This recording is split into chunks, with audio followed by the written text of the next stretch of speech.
Well, it's Monday, so I guess we'd better get it over with, right? Cheers! Welcome back, everybody, to me doing the weekly Navel-Gazing, where we talk about all the books I read, all the books I plan to read, all the videos I made, all the videos I plan to make, and the other stuff. We'll see how that goes. So, well, let's start with the readings. And I did read. Not too much, but certainly some. I did finish The Stone of Farewell by Ted Williams, and I did finish the first part of To Green Angel Tower, which is, well, the third book in this trilogy that takes 4 books to be continued, to be finished. But I'm done with all of them, and I'll obviously follow it up with To Green Angel Tower Part 2. And after that, possibly I'll jump into the heart of what was lost, which is the sort of novella. Well, I guess it's a novel, but it's a novella by Ted Williams standards, I guess. I'll probably follow it up with that. That kind of bridges the time between the first Austenard, Memories of Thorn kind of thing, and the Last King of Austenard, which is the second trilogy, which once again takes 4 books, and yeah, the fourth one of those, The Navigator's Children, will be out next year. For a long time I thought it was this year, and then I obviously found out that it is no longer this year, it is actually next autumn. We'll see. So maybe I'll take a quick break before jumping into that bridge novella novel thing and do something else, or I'll just, continue barreling ahead with all the Ted Williams stuff I have here. We will see. I'm undecided. There's obviously other books I should start to read or could start to read. We'll talk about those. There might be Drizzt involved, or at least one. So that's sort of where I am right now, reading-wise. Well, I mean, those are all big boys. Well, at least the Ted Williams books are rather thick, so it may take a couple of days for me to get through to Green Angel Tower Part 2. Roughly, I imagine to be done by, Friday, Thursday, Friday, possibly Saturdays, when I imagine I'll be done with Memories of Thorn. And that brings me to the videos from last week.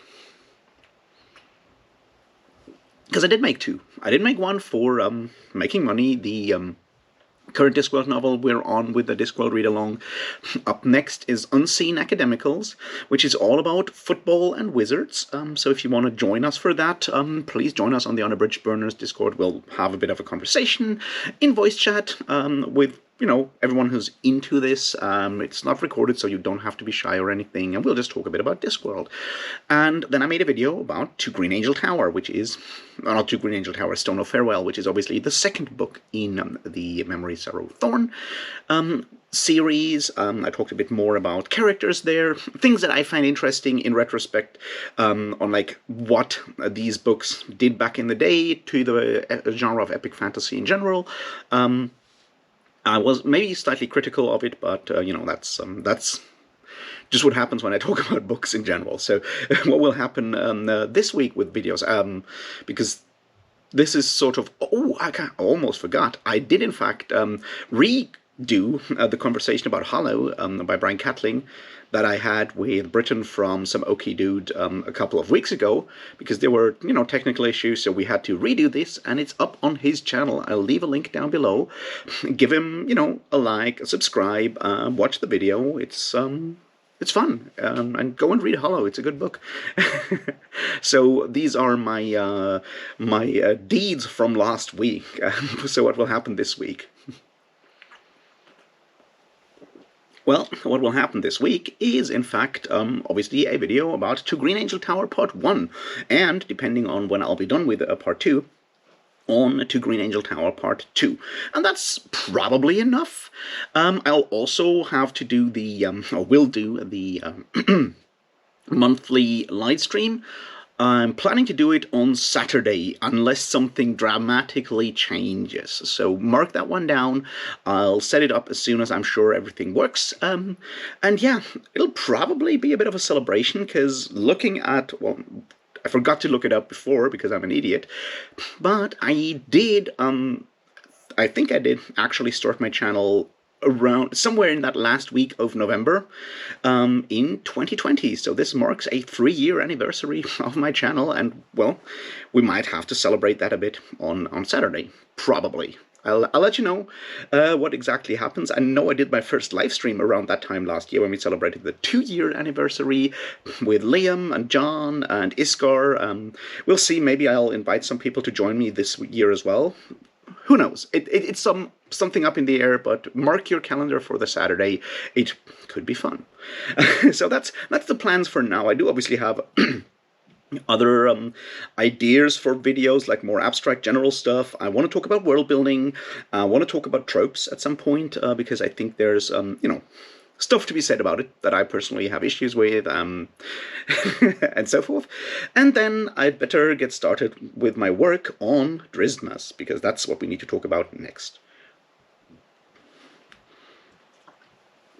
See, a while ago I talked about whether I should, talk about, do a reread, critical reading, possibly getting somewhat exasperated with the books of R.A. Salvatore, specifically the Dark Elf series around one Drizzt Do'Urden, and or whether I should do the same thing with Brandon Sanderson. Now the thing is, I've made some choices. I've asked you some questions. Some of you have voted, and I've made choices now.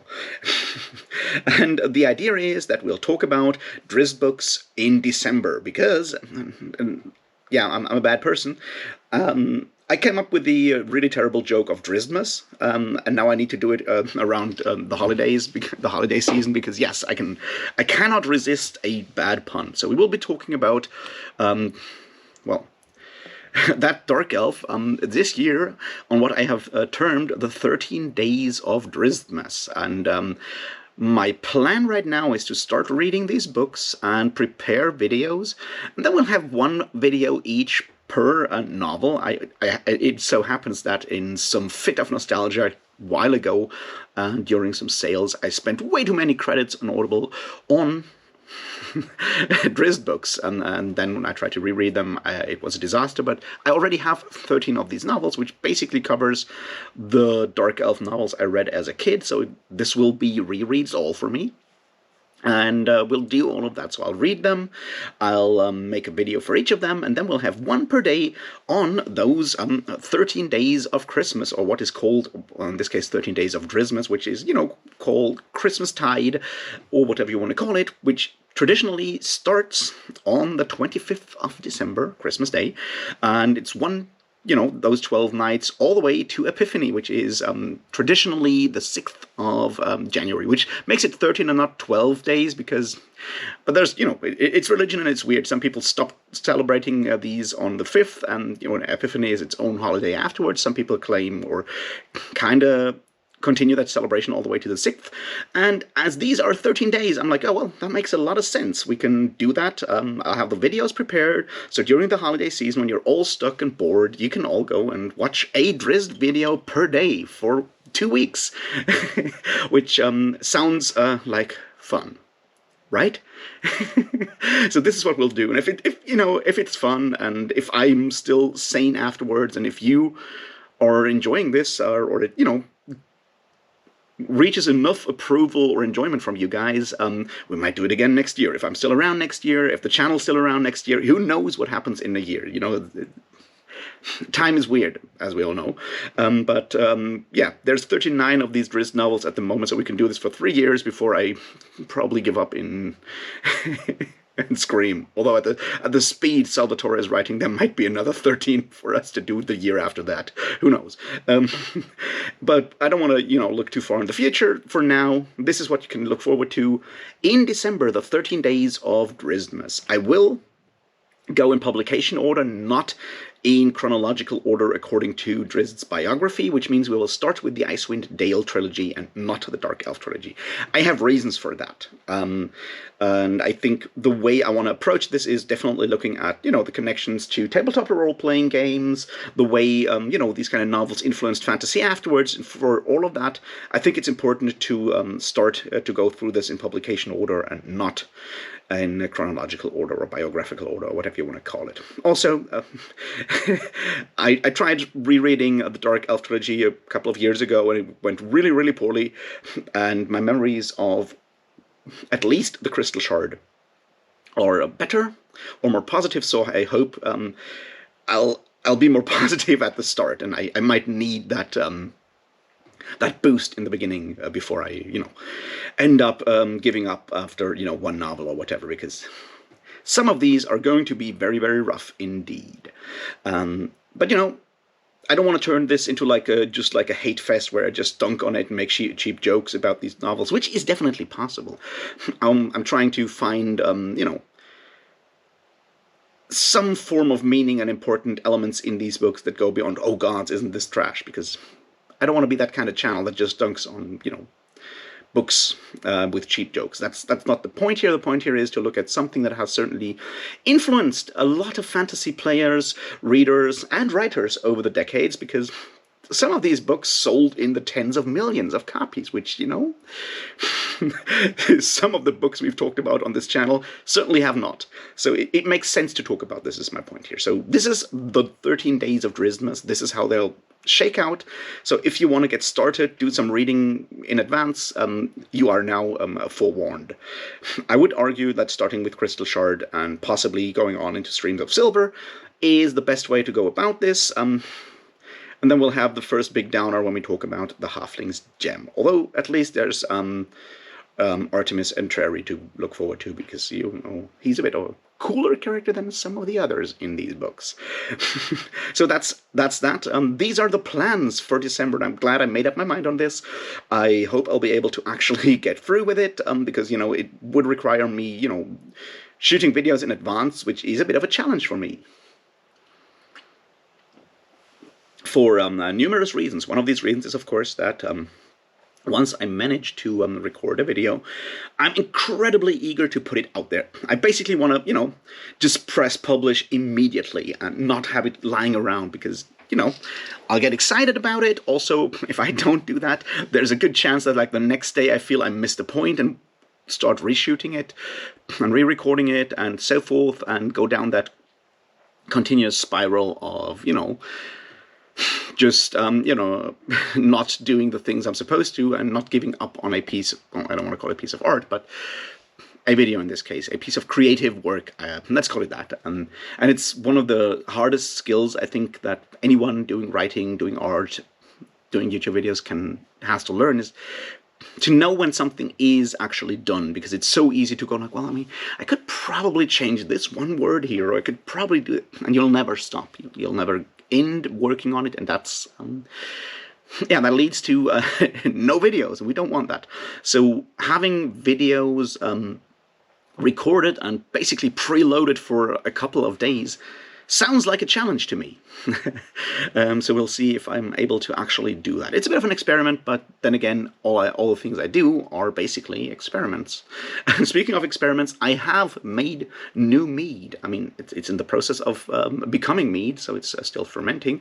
But I have made mead with good honey from Estonia and peach juice. So we'll see if that makes for good mead or not. As I said, it's a process.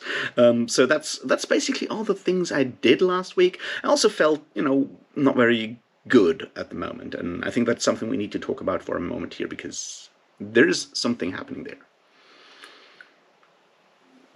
See, on Friday, I spent all of Friday binge reading to Green Angel Tower. I went through half of the book, and as I said, these are big books in one day. I didn't do anything else, just read Tad Williams.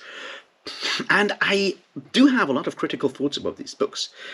But they still, at the time, it still managed to keep me away from doing all kinds of, doing anything else, but also kept me away from, thinking too much about myself, which may be a healthy thing, well, in small doses, I guess is the point here, because, obviously, I am very much struggling with the general question of, who I am and who I want to be. I have finally managed to get, at least for now, some financial support from the state, as I'm currently unable to, work a regular job. But part of that idea is for me to then figure out a way to, figure out where I want to be in, a year or whatever, what I want to do, because just living on money from the state is not necessarily where I want to stay for the rest of my life. So the idea is to hold, take a break, think about actually what I want, and so forth. But that's hard because it it kind of goes down the question like, what the hell can I actually do? So while not living under incredibly, painful financial pressure all the time when I'm wondering, like, can I pay food next week, which is not a nice situation, at least that pressure is off. But now that pressure is off, it also means that I have to face myself. And, facing myself is not always easy. So, yeah, I'm very thankful for a book like Jewelry in Angel Tower, which allows me to, dive in and binge it for like an entire day, because not many books offer that. And Ted Williams is very much, doing that for me right now. And the reason I'm bringing this up is that even though I have a lot of criticism for these books, and will continue to have criticisms for these books, that does not necessarily mean that I hate them. That doesn't necessarily mean that I don't get anything positive out of reading them. And that's something that is important to me to mention here, because I worry that because I am rather critical in my videos and don't go talking about all the wonderful things and the good feeling I had with a book, but try to point out these topics that are important to me, obviously, otherwise I wouldn't. I'm not there to trash the book and call it, bad. I'm just pointing out that some things, because of historical reasons and so forth, did not age very well, for example. And I just wanted to make it clear that there are very few times where I'm critical and negative about a book in a way where I really hate the text. Obviously, there are some where I find no redeeming qualities whatsoever. Dan Simmons' Flashback, for example, is a case of that, as is probably his Ilium and Olympus. But even, stuff that I talked about last year, like, Hyperion and Endymion, there are good things in those books. I just focus on the critical things because there's enough people out there going, wow, read more of this, it's awesome.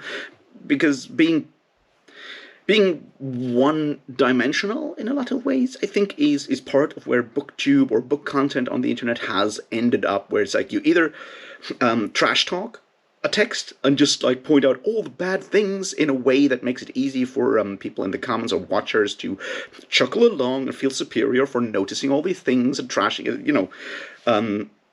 something that is very popular with all kinds of YA novels in particular for all kinds of reasons. There's a whole group of YouTube channels out there that do exactly that, and they have like in the hundreds of thousands of subscribers. And the other side is to unconditionally praise every book you read. And I get it, there's a tendency to do that and only talk positively because, the world's fucked up and there's enough negative things out there to talk about. But I feel both approaches kind of leave an actual, serious look at or critical analysis of fantasy books. They leave that out. And that's a problem, because there's enough people out there criticizing fantasy and science fiction, or thinking of fantasy and science fiction as something that's not worth critical analysis, and I think it is. It very much is. But we're not helping by not doing that, in general. So that's something that I'm trying to do. Now, obviously, I'm not an academic of literature, of fantasy literature, or science fiction in particular, so I may fail with my critical analysis. That's definitely a possibility. I would say a high probability even. I'm not good at anything in that regard, I guess. But at least I'm trying. And I sometimes feel that gets lost and people think that I am just out there to trash books. I could do that. I'm trying not to. Like, when I talk negatively about something, I think I have a point that goes beyond pointing fingers and going like, haha, look at this, isn't this bad? It's like, no, we should notice this is bad so we can do better. And I want everyone to do better. I want books to be better. I want books to be great. I want people to be better. I want myself to be better. And for whatever reasons, doing critique of fantasy and science fiction books is something where I feel that I can, at least add something from time to time. So I don't know. It's just something I felt about, especially when I did the video on Stone of Farewell and was very critical. It's like, yeah, and I'll be critical about To Green Angel Tower when I record the video tomorrow or Wednesday. And it's like, I don't want this to be left out of that fact that it did provide something very, very comforting and powerfully helpful to me when I felt really, really badly on Friday. It did that, but that doesn't mean the book is perfect. It just did something in that situation. I could have used other things in that situation as well. I could have gotten myself incredibly drunk. I could have, watched some movie for, comfort or whatever. But books can provide that even when they're not perfect, because nothing ever is perfect, except those two novels that one A. Milne wrote in the early 1920s. But I've already spoken about those, so we don't need to go back to that. Anyway, these are sort of my thoughts at the moment. I don't know. I hope I'll be better this week, but, it's always dark and grey and rainy outside. I don't feel good. It just takes a while, but at least reading Ted Williams fits the mood of the autumn very well. Now that I already reread Tolkien for this year, so it's a very good autumn read, and I think sometimes we need these moments of just like doing nothing for a day or two, and just diving in and immersing ourselves into a story, I guess, even though there may be bits and pieces in that story that are not perfect. Anyway, these are my thoughts. Thanks for sticking with me. I'll get everything ready for the 25th, unless something dramatically changes. We'll be talking about a wonderful time on BookTube and other things. Also, should you feel like joining the Player of Games discussion, it's time to read it. We'll talk about that one probably next week. Once again, this will be a discussion that is not recorded, so you can join us. Give me and others your thoughts on Player of Games, the second culture novel. It will be a lot of fun. It's a less bleak read, I think, than the first one. It's highly accessible, and it's a bit shorter, about a quarter shorter than the first one. So you could go and reread or read Player of Games and join us on the Discord and have a conversation about it. How about that? See, we ended this on something productive and positive. Once again, thanks for watching. Thanks for sticking with me. I'll see you in the next one. And until then, cheers.